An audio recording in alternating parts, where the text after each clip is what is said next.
If your goal is to help, let's just say a million families, whether you're right or wrong has no direct correlation to that end result, right? Like they're not tied together at all. So you need to be okay with killing your baby, so to speak. Of you need to build his creation and then stand naked in front of everyone and let him tear you apart and then rebuild again. And that was a very mentally challenging thing to do because you present it and they're like, nope, garbage, scratch it, start over, and you're like, fuck.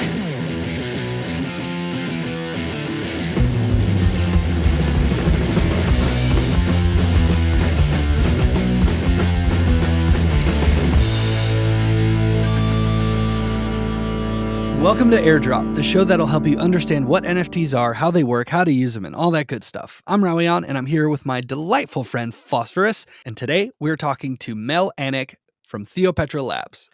Mel is a real estate guy in Southern California, and he's helped lots of people walk through the process of buying their first home or second home, or, as you buy homes. And he was waiting for someone smarter to go through the process of putting real estate on the blockchain, as well as find a way to keep housing affordable.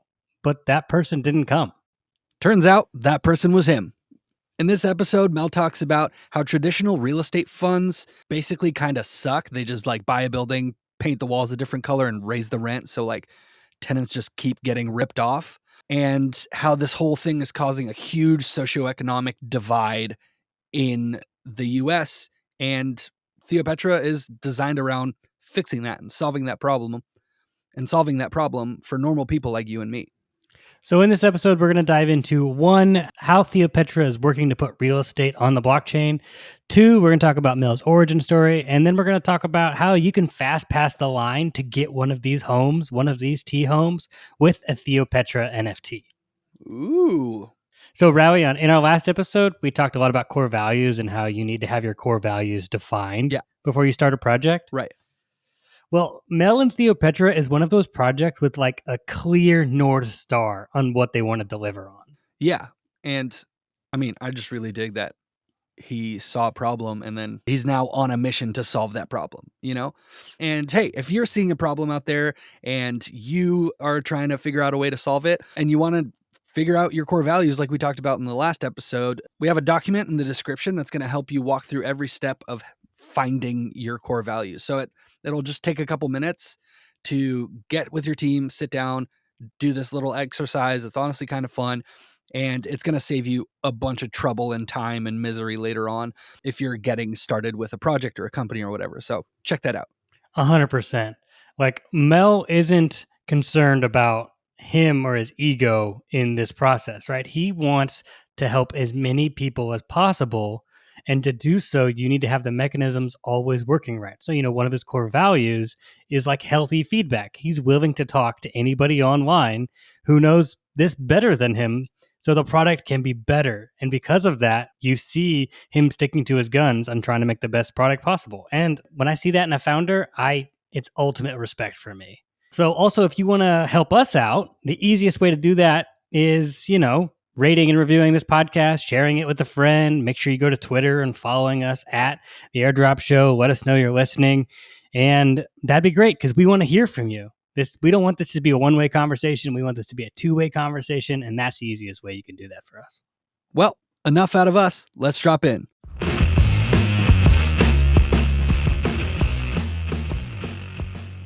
All right. So we got Mel in the house. Mel Anic from Theopetra Labs. I was really excited to even get you on this show. I remember it was our second episode with Megapont, and Mr. Xeon was talking about Web3 and what's all going to happen. He was talking about there's even going to be real estate involved in Web3 and self-paying mortgages. And I was like, holy crap, what is this? We are in the future, people. We are going there. And then I found Theopetra and what he was talking about, and I, of course, fell down this deep, dark rabbit hole. And I'm just excited to have you here talking to us about what Theopetra is and how it's possibly going to change real estate forever. Yeah, that's hopefully the goal, right? Is to make some sort of impact and kind of create some sort of change. But yeah, I feel like real estate's been a long time coming as far as changes needed, and no time than now, and especially no better space than Web3. So I'm happy to dive into it. Yeah. So we usually start the show with asking the question, what is an NFT? Can you explain it in the simplest way possible? But for this conversation, I kind of want to ask you, what is Web3? Mel, could you kind of explain that to us? What is Web3 in the most simple language you can think of? Yeah, so the way that it kind of clicked for me when I kind of clicked for me as far as what is actually Web3, communal ownership, which kind of takes us back to our roots of evolution in a way, where it's everybody's kind of owning a share of something, and at the same time it's very open platform and open transparency as well. So it's communal ownership with the highest degree of transparency is the way that I've always understood what Web3 actually is. When you look at Web 2, a lot of companies and projects and everything, the way you gain competitive edge is with proprietary information and, having some sort of edge against the competition. But with Web 3, it's kind of almost inverted where the more that you give away, the more power that you give away, the more power that you kind of receive back, which is the most fascinating thing to me. So that's the way that I've always understood and I've kind of conceptualized Web3. It's so exciting to live in the beginning of this era where you actually can get rewarded for your hard work and what you put in. I feel like in so many other instances, you don't get actually paid for how good you work or how well you put things together. It's usually based on who you know and promotions and everything else. And Web3 does feel like this communal, we are working together to build something incredible. And we all speak the same language now, so it's much easier to do this, right? We're kind of talking about this. So let's talk about the housing market, specifically in the United States. I remember, maybe it's a millennial thing. I remember I was in high school, I was senior year, and my government teacher was like, your generation will not make as much as your parents. You'll be the first generation in American history not to continue that growth curve. And I was like, yeah, so what? Whatever. We're still going to be great. I'm going to college. And then I graduated college as the housing market crashed and there was no jobs. There was nothing there. And this quote that my, poli-sci teacher back in senior year had quoted to me. And I was like, holy crap. Like, is this happening? And now as I've become a full-fledged adult and I'm looking to buy my first house and I'm like, man, this is hard. Now us millennials are like, when is the next bubble going to pop? Because that's going to be the only time I'm going to afford to get anything. And now we're kind of waiting for this. And maybe you can dive into this. You're obviously the expert in this. What's happening in the housing market? How's the American dream kind of dying a little bit? Yeah, no, for sure. And I'm under the opinion that I think the housing crisis that we kind of have going on right now is probably one of the largest problems that we're going to be facing in America, just kind of period, because there's this almost divergence of two classes now kind of going on where there's owners and there's renters, right? And that gap is always kind of splitting just by the free market kind of dynamics. And I was in a really weird spot because I was helping people buy their home, but yet again, I was a person who also couldn't afford to buy a home, right? I'm sitting there helping people and I'm making good money in the six figures. And I was kind of looking at what can this actually get you? And it's mind blowing. It's really not much, like you need a really, really good income to break into the market and actually start building some sort of equity. And that's kind of where the thoughts really kind of started coming into me, where there's a huge gap kind of going on right now. And there's problems within the market and people don't really have an option. You could either rent, or if you do buy a home, you could either buy a home where it's a condo or a single family home. And everybody's competing for the same two types of inventory. And of course, there's going to be a supply squeeze, because everybody's competing for the same things. And over time, that's going to continue rising. And unless your income is also rising by 5 or 10%, you're getting left behind, slowly but surely.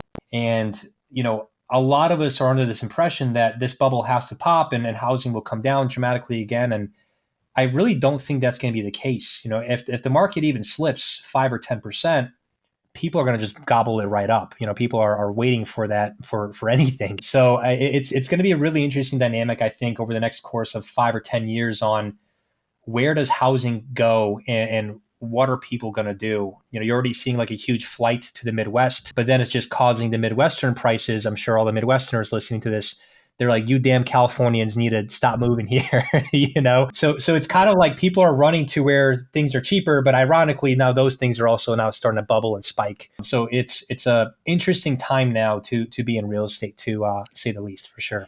Yeah, and we can't blame it all on the Californians. I know everyone wants to try. As a California native who is no longer living in California, I get that a lot, especially if I go to Tennessee. They're like, please leave. And you're like, I'm just trying to make a better life for my family. I'm sure you are too. But it's also what I'm seeing is a lot of bigger firms, like money firms, are buying up single family homes like crazy that are now renting them out as another asset class, who makes it even more unattainable. It's just compounding problems, one of the other. And we got to do something, probably not for our generation, but at least for the generation under us. So we can kind of bring back this Maslow hierarchy of needs, right? It's in there. You need food and you need shelter. And housing is shelter. It's one of these basic core needs. So let's talk about what Theopetra is doing to solve this problem. Yeah, no, absolutely. And that's kind of where I fell into the Theopetra rabbit hole of myself in a way a little bit too. We're actually tackling two core problems. So we're going to be one of I don't want to say the first real estate project on chain. It's not true, but one of the first earlier ones. It's in its early stages of iterations. And the main two core problems that we're solving is on chain. The problem that's actually going on chain with just DeFi in general is that every yield that you see in DeFi is completely crypto on crypto, meaning any yield, anything that you see in DeFi right now is either crypto inflation, crypto mining, crypto fees, crypto swaps, crypto exchanges. There's nothing really coming in from the outside. It's purely in its own little box. And of course, when Bitcoin burps, everything falls, right? Like when Bitcoin hiccups even slightly, everything falls with it. So what we're really trying to deliver is, can people stake a token? In our case, it's going to be Theo, and you would be able to earn yield that's not relevant to the crypto markets whatsoever, right? This yield will come in regardless of what the crypto markets do. And in our case, you're going to be paid Ethereum. And that was kind of like the main core principle thesis of Theo in the very beginning was, can you create a token around a layer one need, like you said, and actually give a token that's not really related to the crypto markets? And that was kind of like the very basic beginning principles of Theo. Okay. So I know there's also REIT, REAT, right? That you have kind of two mechanisms here. So the first one would be Theo, which you can then buy with Ethereum. Correct. And then you would go and stake that. And the yield you'd gain from that just go through the whole system. How does the whole flywheel work? Absolutely. So whenever people buy our token, we build up a treasury over time, so people can always come to our website and always buy the token at a discount to whatever it's trading on Coinbase or Sushi Swap or anything like that. You, of course, will in exchange have to lock up your token for an extended period of time, to get that discount. But what that actually does is now we actually have a way to continue taking in capital, continue fundraising pretty much in perpetuity from anyone in the world, right? Whether you live in America, Asia, India, doesn't really matter. And what we actually do with this capital now is we plug it into the Stacks ecosystem, into our project called REIT. And the way that works, it's a proof of transfer mechanism, meaning that when people mine this token, and the way you mine this token is you send in stacks to actually mine back the REIT token. As miners continue contributing, this actually capitalizes us enough to actually buy real estate property with that money, right? So, for example, for every $100 that goes through the wheel, 80 of those dollars goes towards the community. 20 of those dollars will go either towards buying more real estate or towards management expenses, et cetera, things like that as well. Right. And what's kind of interesting is this wheel, you can kind of think about it as like a flywheel mechanism where as miners commit over time, there's enough, capital in there in the form of stacks to actually buy a building.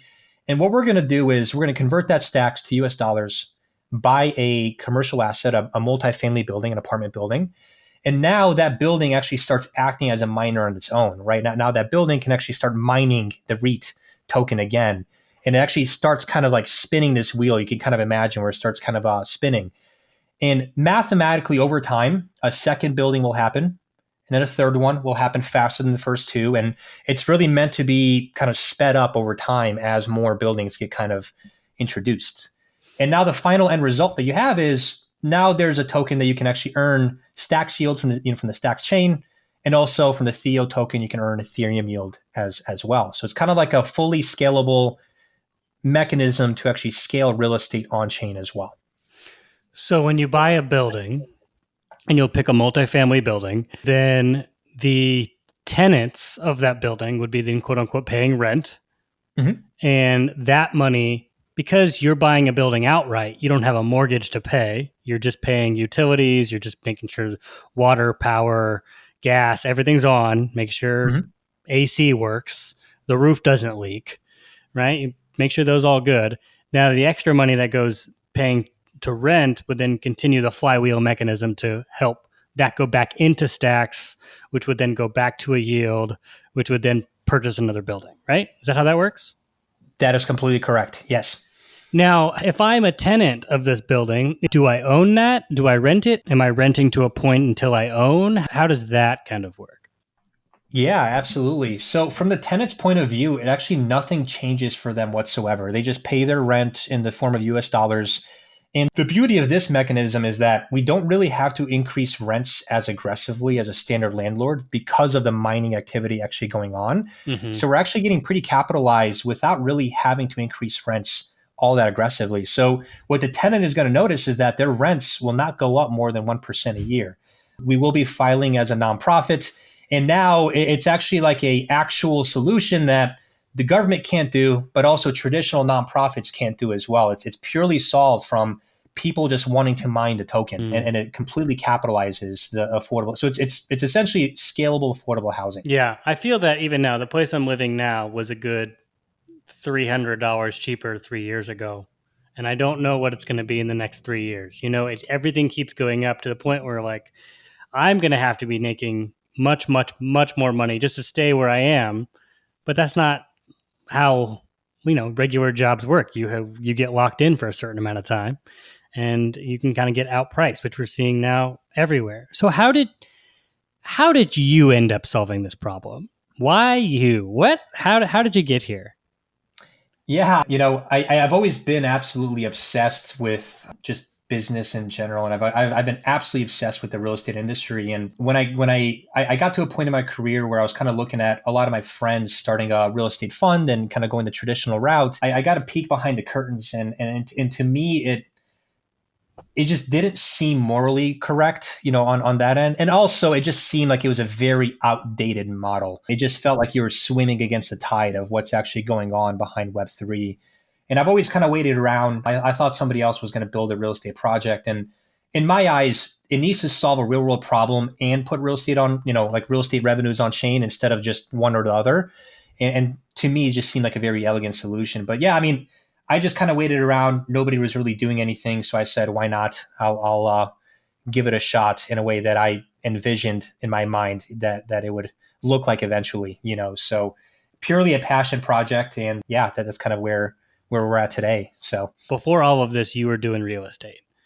yeah, so within the Southern California area here, I've done about $100 million in residential sales. So I've helped a lot of people just kind of go through the process of buying a home and things like that too. And I've ran a small fund before, and I was thinking about possibly scaling and building an actual real estate fund. And to be honest, a little bit of a chip on my shoulder kind of started when I saw the models, and I was like, all you guys are doing is just raising a bunch of capital and just calling your property manager to paint the building gray and raise rents by $300, and you sell the we get criticized in this space that we're a Ponzi, but real estate funds are the biggest Ponzi that exists, I think, that you'll ever possibly see, where it's a skill of how fast can you raise money, and the rest handles itself. You just kind of raise rents and sell the building for a higher cost.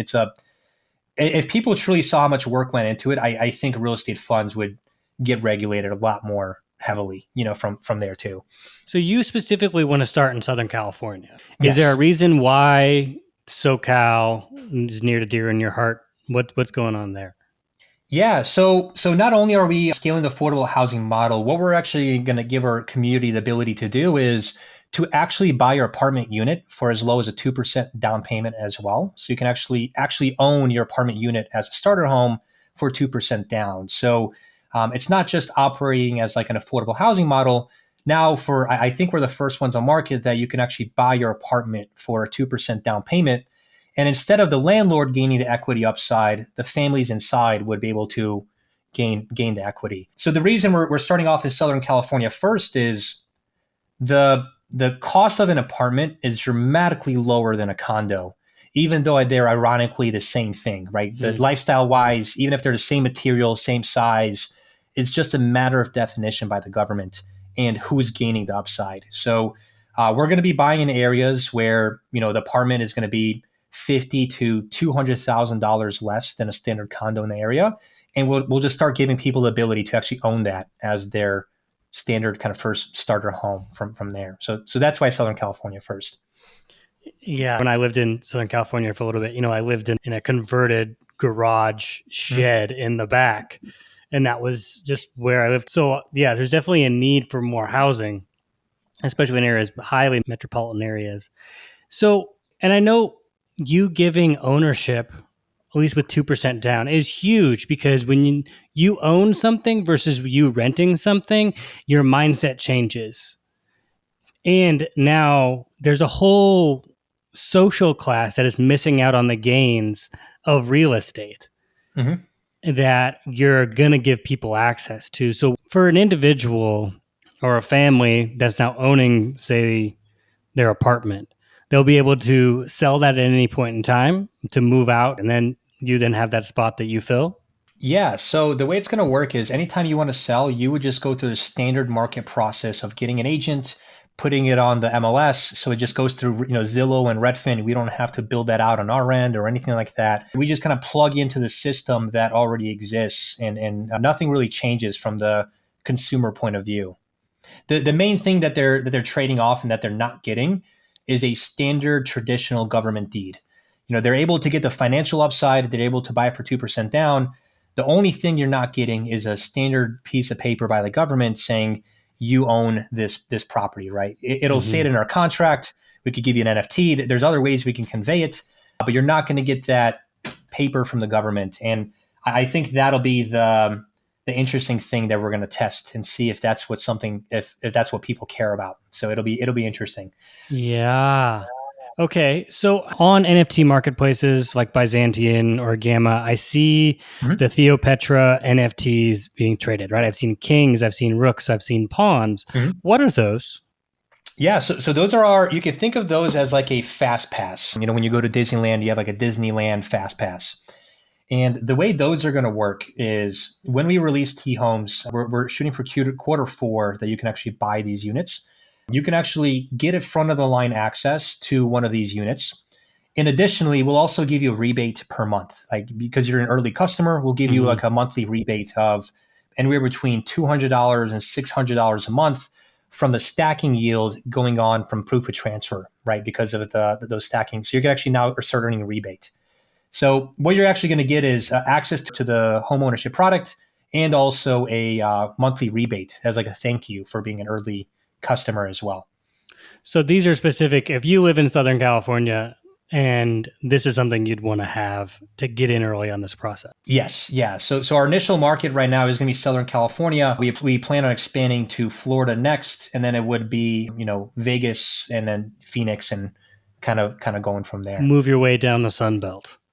This is very intriguing because it's a huge problem you're trying to solve, and you're doing it in a Web3 way where there are multiple mechanisms that work together that compounded on top of each other over time. You're really going to see this explode. Is that what you're kind of anticipating happening? Are you looking at buildings now? Where are you in that process? Like, what's the next step that Mel needs to do on the day-to-day to get Theo off the ground?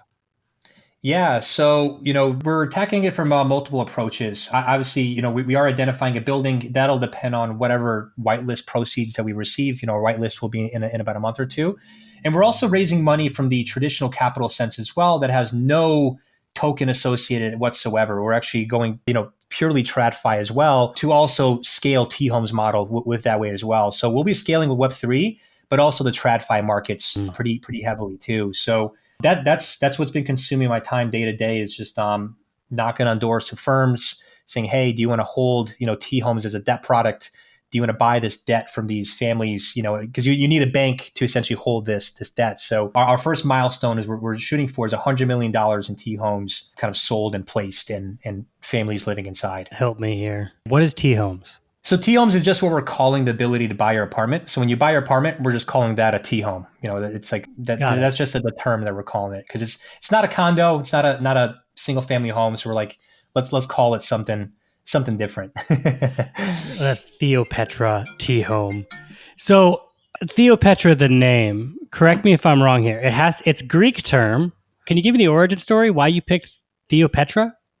Yeah. The reason I picked Theopetra, it's a cave in Greece that they found one of the earliest human remains from. There was actually multiple generations of families living in there, and caves were the first time that we ever really owned real estate. It was like the first real estate of mankind. So I really wanted to go with a cave on that end.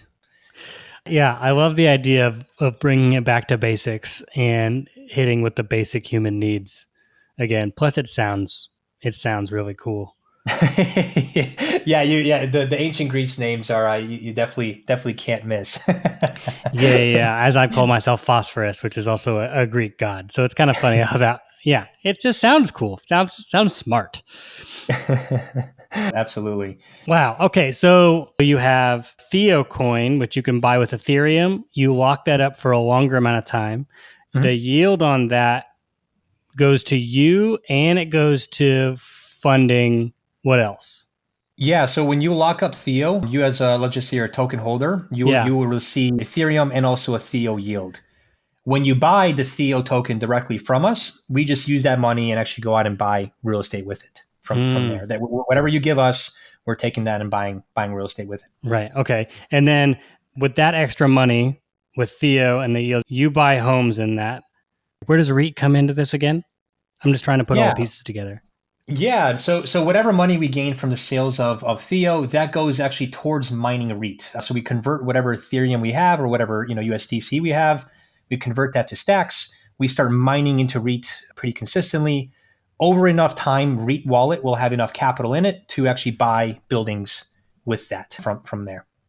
And then you get one building, you fill it with tenants, or it might already have tenants in it that you can just tell them we're going to do this. And it's just changing a landlord from them. Probably won't be that bad. And they'll be a part of this new system. Go for it. And then you'll be able to buy another building, and then it's just going to be compounded over time. Where do you see Theo going in 10 years, 5 years?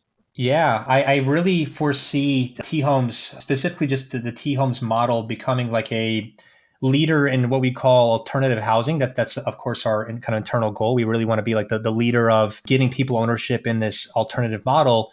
And ideally, our community is the one kind of leading that charge of we're taking ownership in everything that we buy as a community. So we're just trucking along and we're just buying these assets. My thesis long term with Web3 is the community that really wins long term, I think, is going to be the one that owns the most physical assets, controls the most physical space of farmland or actual, real world utility and actual real world assets. So we want to position ourselves in a way that we can scale the fastest and have our community kind of dictate the landscape a little bit more. I think that sounds a lot of fun to me.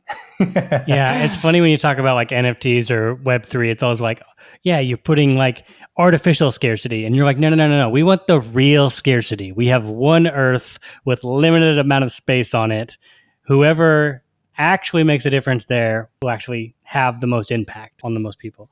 Yeah, I mean, you go straight to the layer one, straight for it. And it's like there's nothing else that supersedes that basic need, right? You can't really go after oxygen, you can't go after sleep, you can't go after food, but you can go after a basic need such as real estate. And ideally, we take market share away from these black rocks of the world that are just gobbling up tens of thousands, and it's more in a Web3 native space, which I think is safer long term. No shareholder meetings and none of that nonsense. Which goes back to how you defined Web3, right? It's the collaboration of the collective versus the single monolithic organization, right? That's gobbling up things. We now, as a community of people, can choose to opt into something else. Absolutely. Yeah. And our community will always have priority on whatever buildings we own. So it's, if somebody's kids want to buy a unit later or whatever the case it is, it's now you actually have somewhere to go. And that's the true kind of long-term vision that I see with Theo is like, fully nationwide thing where you can go access at any time if you or your family ever wanted to gain access to it, so. I mean, why just think nationally? I think there's a lot of international stuff that you could also think. I mean, of course, baby steps, one step at a time, one building in SoCal before we're talking about taking over the world, right? Pinky in the brain status. But you got to do at least one first and prove the model that it works. It's not a Ponzi, and we can just continue to build this thing out. This is really exciting. This is crazy. What started you to think about this collaborative way of thinking? And really, like, I feel like you're kind of giving the finger to everybody while doing this. Like, no. If we just think about this harder, we can actually come up with a better solution. That has to be hardwired into you from somewhere. Yeah. I feel like it's a bad habit of mine where anytime anybody tells me anything, I always default to that's bullshit. So it's like anytime somebody says anything, I'm like, that's bullshit until we prove the absolute bare truth of what that is, and I've always just kind of explored. I'm absolutely obsessed with just philosophy in general and just kind of exploration of just thinking. And it's been something I've always been rather kind of fascinated by. And for whatever reason, I've always gravitated towards real estate, and crypto was a really good natural fit as well. It kind of meets the thesis of everything that I'm about. So I've been kind of fortunate to be in both spaces at the right time, at the right space. So, but yeah, I mean, ever since the beginning, I've always been rather explorative. I mean, even in like second grade, I remember thinking about Santa Claus, and I was thinking if he was real, scientists would be wanting to explore his technology, and we don't really see that happening, So Yeah. reverse engineering Santa Claus. Magic? No, there's got to be something else behind this. But yeah, I think I'm just also fortunate just to be in the right time, right place type of thesis for both industries, as well. So. Yeah, it's funny you talk about Santa Claus and how magic, and now feels like you're working with magic internet money to make this happen. It's just, that's just kind of funny how it works. I'm just excited to have you on the show because this is so revolutionary, and I'm interested to see what will happen when you have your first tenants and how they react. Will they understand what is all happening? And I think you have the crypto community kind of behind you. How have you felt in talking about this with crypto native people? What has been their response? Yeah, it's I was first kind of questioning, is the crypto community going to be accepting of it? Because obviously there's much longer timelines with real estate. You can't really think like a quote unquote degen where I'm going to flip this in 30 days. It just doesn't work. So, with our whitelist, we have lockups of 6 to 18 months, and people are super excited still. They're okay holding it that long. They're okay locking it up for that long. So that was my biggest hesitancy of everything, was the timeline of what's needed for real estate and for something to execute, and the impatience of the crypto community in general, just with the nature of things moving so fast. So that was one of my bigger concerns, I think, starting everything out.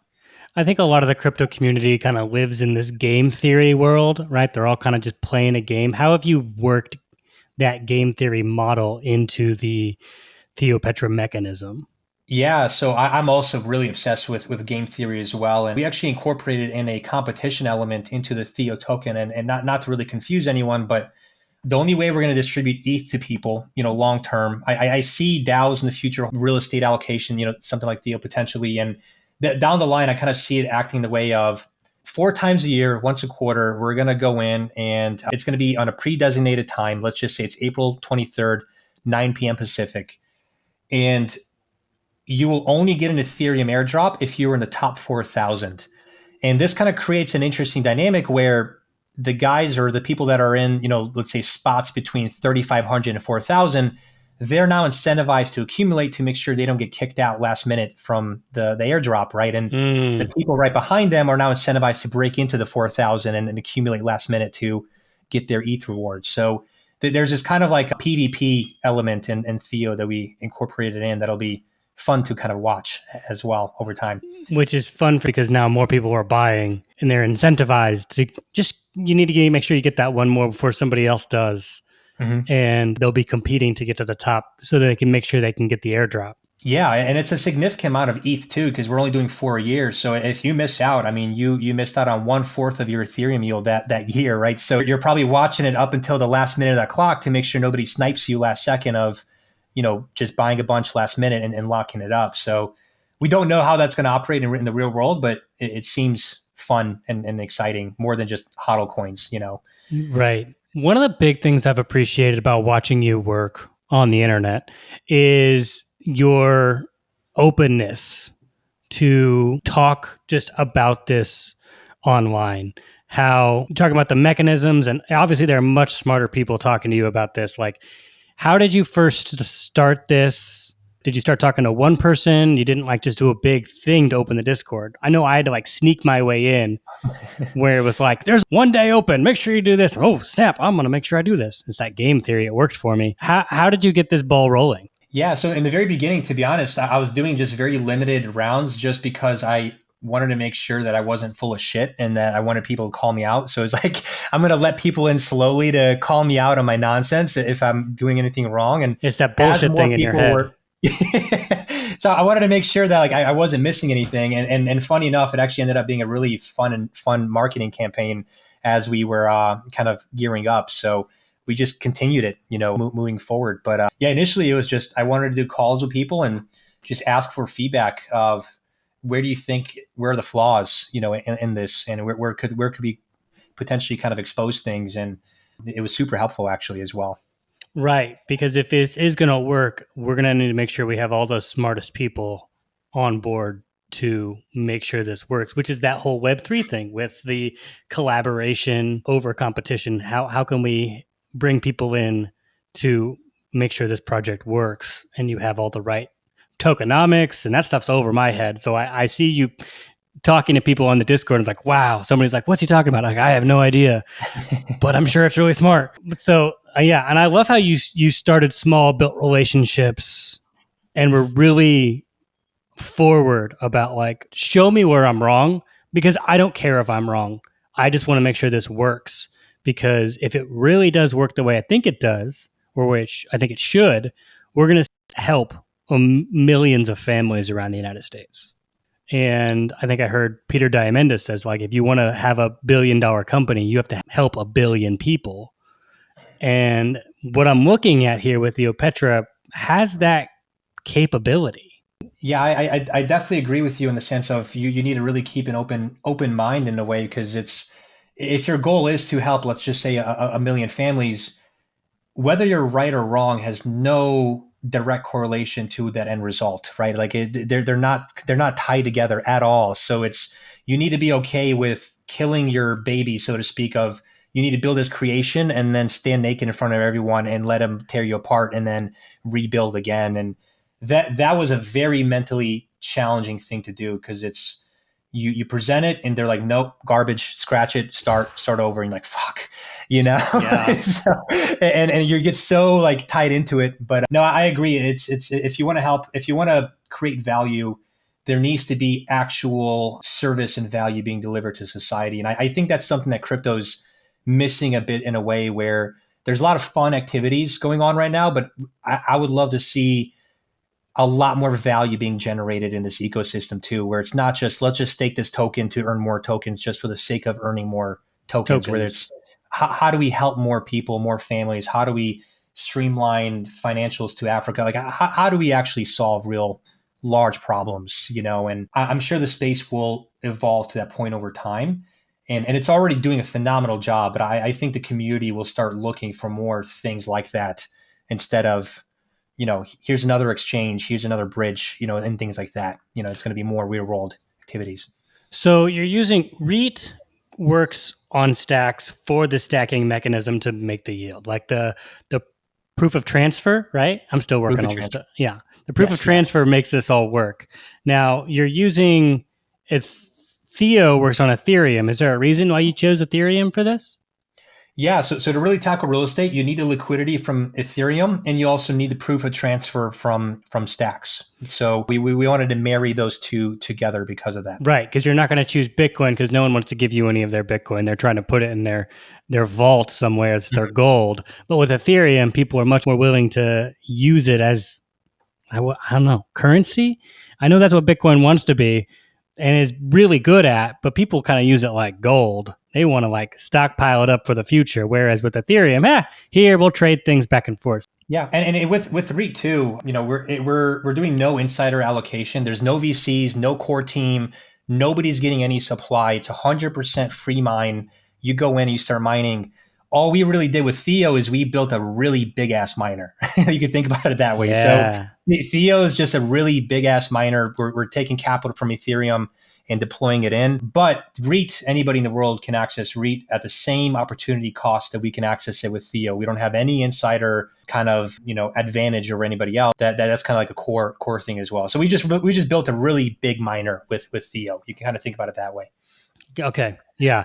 I am still so new to this space. I am like over my head in most conversations. So you've been very gracious to me here as I'm trying to figure out how this whole thing works. And this is, again, for everybody listening, this is not our common subject we're talking about, but this is something that solves a real world problem. And that's something I think we talked about in the last episode is like, how are we using NFTs and Web3 to solve real world problems? It's not just about how much, going to the metaverse is cool, but like, how can I really solve problems in the real world, right? And this is, I think Theopetra is trying to tackle one of the biggest problems we have, right? Like you said, Mel, you can't do oxygen or food, but you can talk about shelter. So I think, Mel, you're doing some big things here, and I'm excited to see where it goes.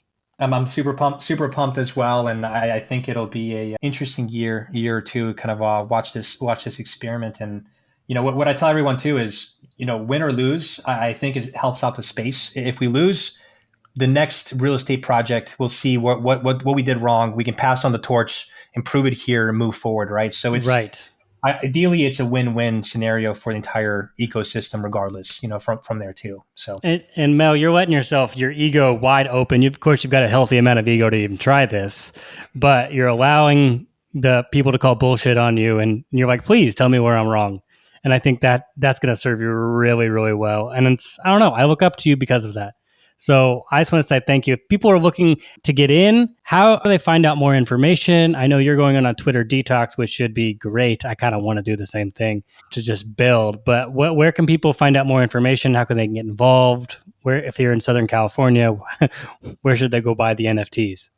Yeah, no, for sure. So we are going to be launching the Theo token in July. We pushed it back a couple of weeks due to audits. You could go to Theopetra Labs on Twitter and also join our Discord. We're collecting Ethereum addresses for the whitelist event, and also REIT. Anybody in the world can actually go in and mine REIT or buy Theo as well. And REIT will be launching in July as well. So they're both launching in July. They'll be publicly available and ready to be traded and bought from Theo. So as far as everything else, you could also, you could also participate in NFTs, the self-repaying home NFTs on OpenSea and Gamma 2 from there as well. But our main core focus is the tokens. That's what ideally we're kind of known for, is the token project. But yeah, that'll be in July, and we'll have the experiments of the first early T Homes physical properties, hopefully in Q4 or Q1 of next year. So, gosh. It'll be interesting.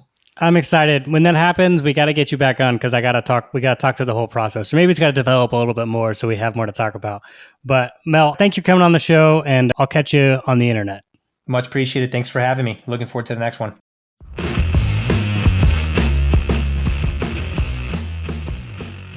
Thanks so much for listening to Airdrop. If you want to know more about Mel or Theopetra or how everything's going to work, we have all the links in the description that you've probably already checked out by now, but they're there, and we're here to remind you that they're there. Also, make sure to follow Airdrop on Twitter at Airdrop Show, and please rate and review the show so more people can find us and we can all learn about NFTs together.